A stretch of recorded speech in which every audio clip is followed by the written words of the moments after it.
La production de cuivre, une industrie dans laquelle la RDC est un leader mondial. La Zambie, également riche en cuivre, est deuxième producteur d'Afrique après la RDC.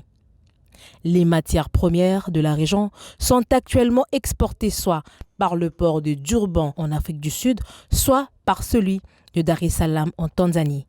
Des routes jusqu'à 4 fois plus longues que la route entre les régions minières et le port de Lobito dans la province de Benguela en Angola.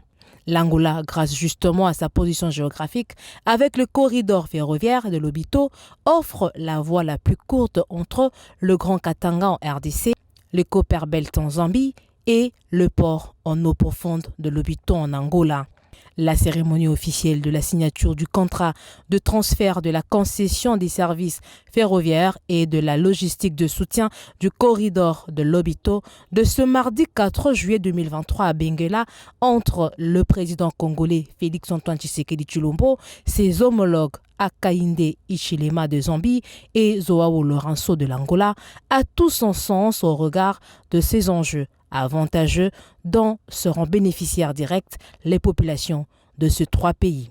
Lobito Atlantic Railway, c'est le nom du consortium de 3 entreprises européennes qui dirigera la concession du corridor ferroviaire de Lobito pour 30 ans.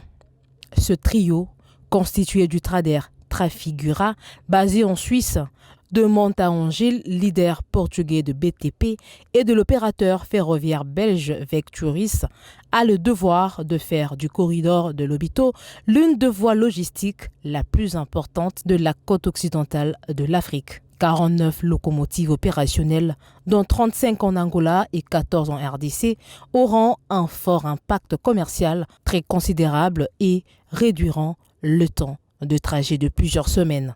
La matérialisation de cet engagement gouvernemental tripartite va considérablement faciliter les évacuations de minerais en provenance de la RDC et la Zambie, mais pas seulement. Des machines et d'autres biens peuvent également être importés pour soutenir l'industrie extractive de la région.